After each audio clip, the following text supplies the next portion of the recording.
down. And then you have the adhesive property of water, which assembles everything together. So these are the life-giving properties of water that we in medicine never understood. And this is what I've brought out, and I have published in my book, Your Body's Many Crimes for Water. And now, after 10 years of that book being in the public arena, I've decided to blow the horn on the pharmaceutical industry and also the AMA and the doctors in mainstream medicine, and explain that actually because of their lack of understanding of water, they've created an environment where the drug industry has taken advantage and has converted our healers' protocol into a killer's protocol.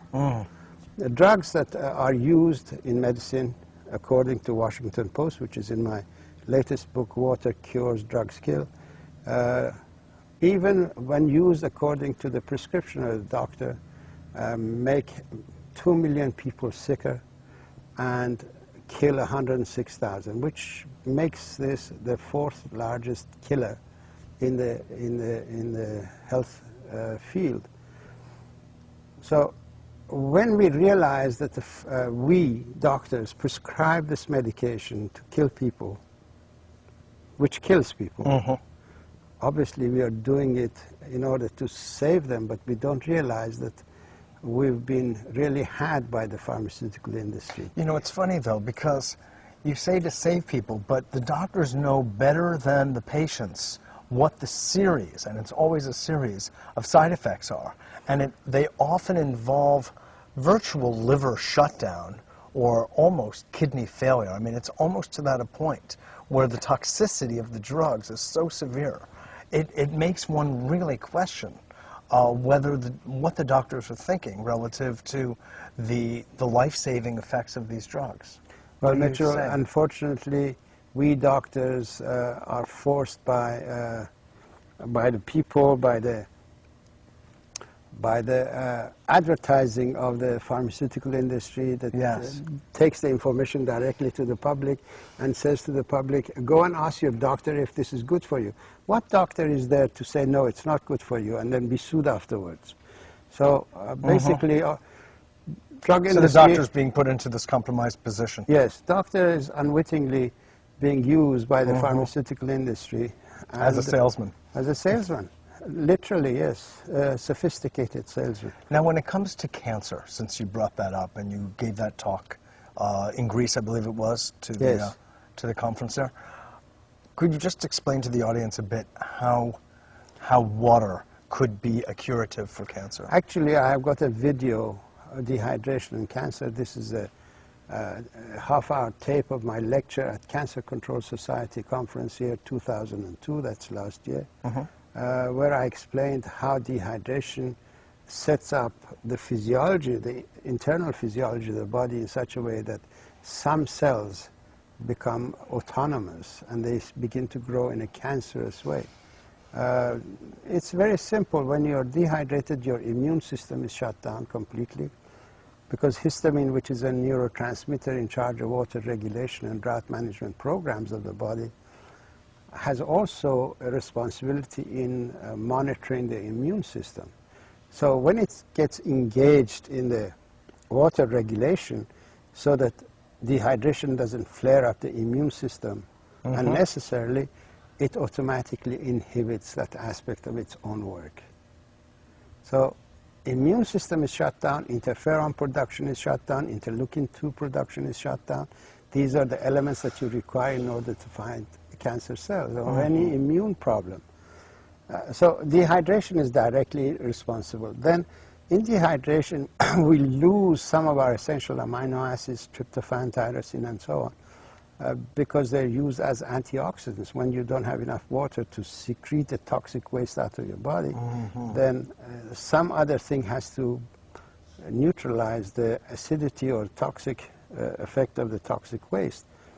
Tryptophan is used in that capacity, tyrosine is used in that capacity, lysine is used in that capacity, cysteine is used in that capacity. These are the essential amino acids that we need for our immune system. So that aspect of the immune system is shut down too. Tryptophan in itself, with lysine, tryptophan, lysine, monitors incorrect transcription of genetic material and cuts the wrong transcription and corrects it. When tryptophan is not there, wrong transcriptions are not corrected. So you get cancerous transcription going through. And in dehydration, we lose the receptor system around the cells. As you know, each cell is in a water environment in the same way as we have satellite dishes to bring information to people. The cells of the body have their own satellite dishes for watery environment. They receive information and they process that information. Now, in dehydration, this satellite system is shut down. All the receptors go into the cell, and the cell has no means of connection to the outside. So it doesn't recognize there is a cell next to it. So it begins to grow and expand and expand. So it breaks boundaries, and that's why cancer becomes a lumpy thing, because its receptor system of the cells have gone. I see. There is a lot of... How about, though, then in rehydration? If they come back. They come back. A lot of people have actually been And then the tumor and the cancer yes, cells will actually reduce and, yes, and dissolve? There are quite a number of testimonials in the book Water Cures Drugs Kill of people whose cancers have disappeared. Lymphoma has disappeared, cancer of prostate has disappeared, and so on. Pancreatic cancer? They all go, but the ones that are in the book... It's a question of when. They all go, because we need to study water as a anti-cancer medication.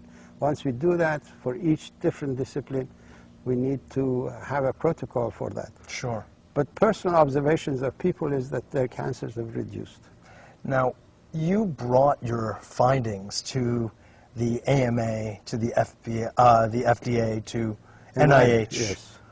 And they ridiculed it.